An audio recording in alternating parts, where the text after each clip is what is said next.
একটি ভাই কমপ্লেন করছে, ভাই আমার এসি দিয়ে পানি পড়ে, কি করণীয়? পানি তো ভিতর দিয়ে আসে। পরবর্তীতে তাই ভাইয়ের কথা শুনে এসিটা দেখতে গেলাম। এসিটা দেখতে যেয়ে দেখি এসির ভিতরে কি কি সমস্যা। পরে ভাইটা আমার এসি খুলতেছিল, আমি এদিকে ভিডিও করছিলাম।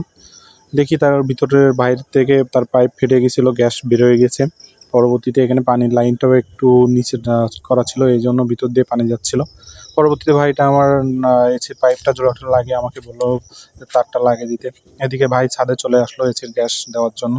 ভাই এদিকে গ্যাস দিচ্ছিল, গ্যাস দেওয়ার সময় ভাই বলতেছিল যে গ্যাস দেওয়াতে অনেক প্রবলেম হয়, বিভিন্ন সময় গ্যাস আটকিয়ে যায়।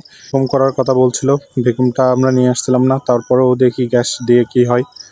পরবর্তীতে ভাই এদিকে গ্যাস দেওয়ার সময় অনেক কথা বললো, অনেক কিছু বোঝালো, শিখলাম।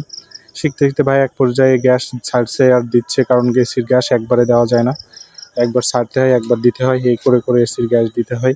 কারণ এসির গ্যাস একবারে দিলেই সমস্যা হতে পারে, এসি যে কোনো মুহূর্তে ফুল গ্যাস যাবে না। এই জন্য বারবার করে অল্প করে দিচ্ছিল, অল্প করে করে নিচ্ছিল। পরবর্তীতে ভাইটা আমার বললো, ভাই ওখানে সিগারেট খাচ্ছিল। পরবর্তীতে বললাম, ভাই এখানে সিগারেট খেলে কোনো সমস্যা নেই। ভাই বললো, না এখানে কোনো সিগারেট খেলে কোনো সমস্যা না, কারণ এই গ্যাসে আগুন ধরে না, এই গ্যাসে আগুন নিভায়, ঠান্ডা রাখে।